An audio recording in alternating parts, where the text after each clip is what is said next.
Well, inner healing is simply, as I see it, God heals a human being, a person, on any area where they're sick. I mean, that's why he came, is to renew us and give us new life.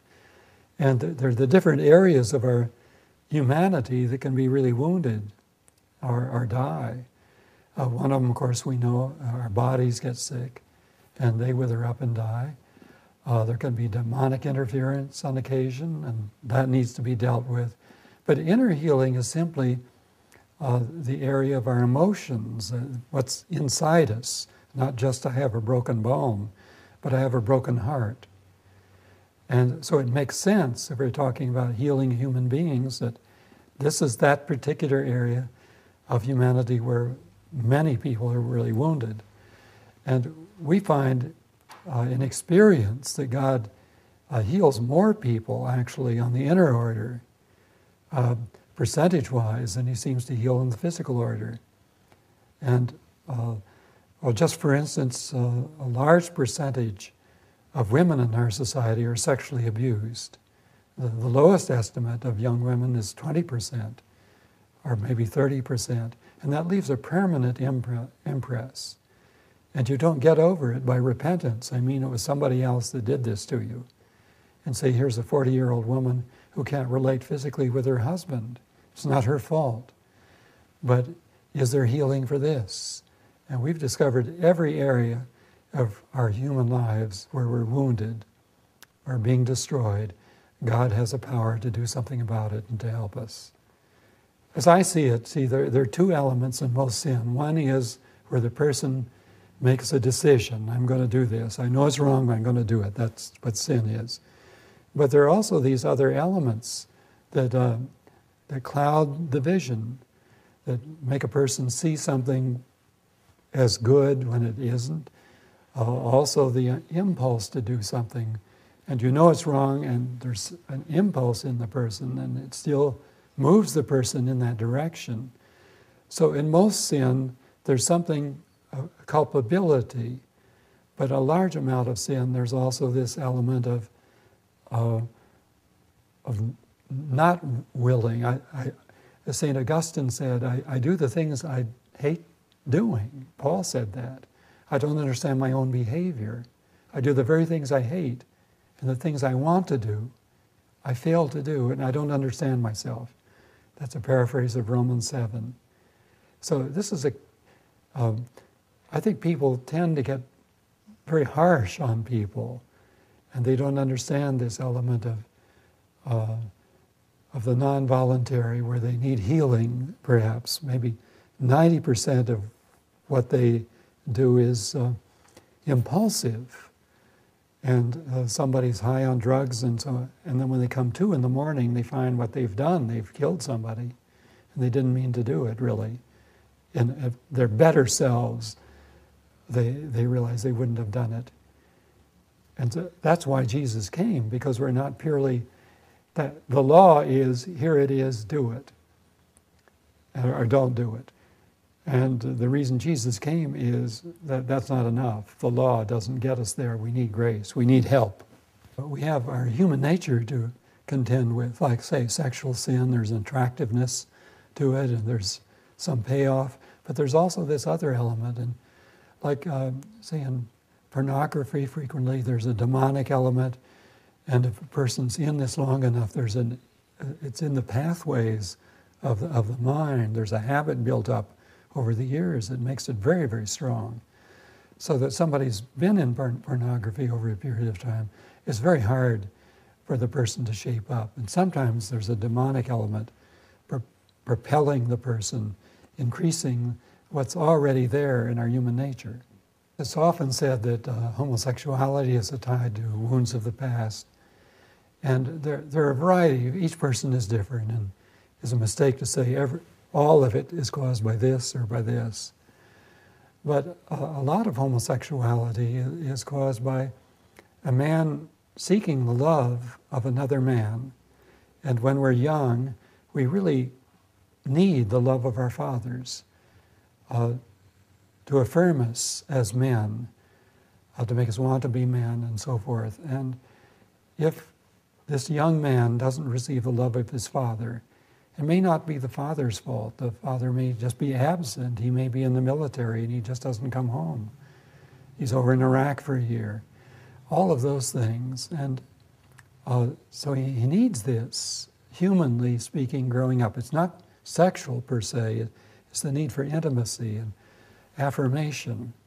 And if he doesn't receive this, and an older man who is homosexual in orientation and acts on it in a sexual way may see this young man standing in the corner, as it were, feeling left out, not part of the group, maybe not very athletic or whatever it is that makes him feel like a young man, like a real man, you know, like plays football with a broken ankle and plays anyway, all of that. And he's not that type, especially artistic types. And here's an older man who understands this, and he befriends this young man and sexualizes it eventually. And so it gets a sexual component, a physically sexual component, where it's acted out. And then it becomes a habit pattern, perhaps. And the people who understand him and his loneliness often are people in the sexual community, the homosexual lifestyle. And they understand this, and it becomes sexualized physically. Men in the church who are healthy sexually should be able to be friends to the younger generation in a healthy sense, and in the human order help fill that in, like an elder brother, father figure. Your passion that beats for Christ alone.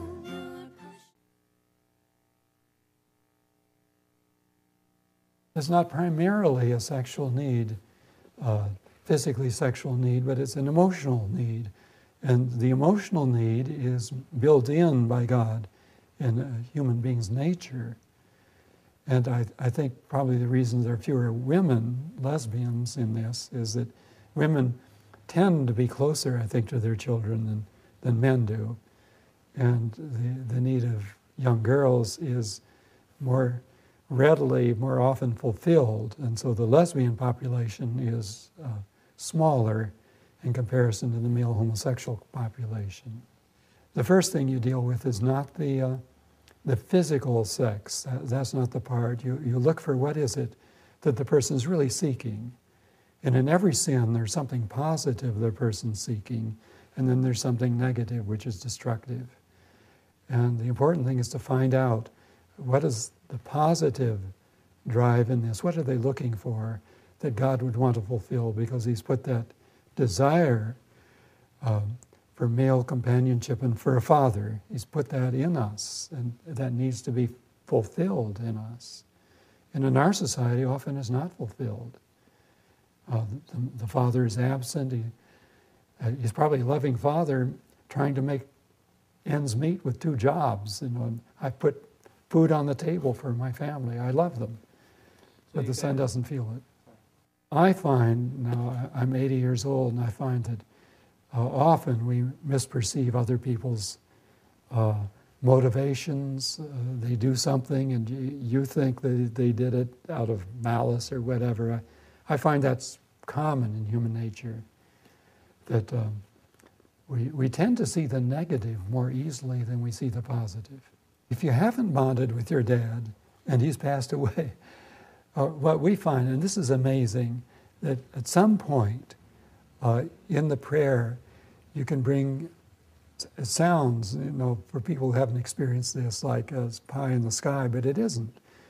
But I often pray that Jesus, through His risen humanity, which includes He was a human being like us in everything except sin, and that Jesus in His humanity can restore to this man something in his humanity that was missing.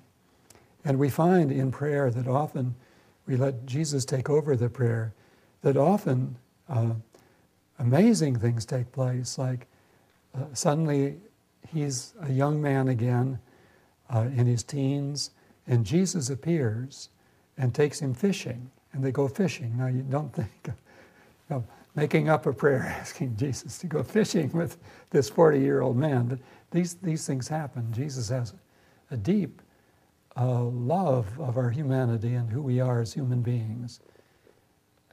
Sometimes God the Father appears. This is another.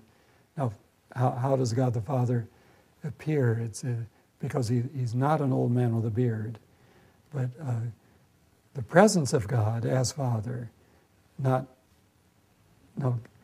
pictorial. It sometimes happens. It's just amazing what God can do. Now, it often takes a period of time. It often doesn't happen at once. And I would estimate, ideally, that it may take 6 months. And it's different for each person. And you don't start with the sexual thing, usually, just saying no. And I've seen this happen where the person, as they're being healed, maybe they're in a relationship, a sexual relationship, and have been for a long time. And there's a lot of good in it, and evil. You know, most of our lives there's a mixture, and we want to get the good, totally. And the person says, well, I can't really leave the other person yet because it would destroy them, or they'll say something like that. And then maybe a month later, the person in the dream would get the word that they should leave, and they find that the other person's gotten that too. And this peacefully, they part company.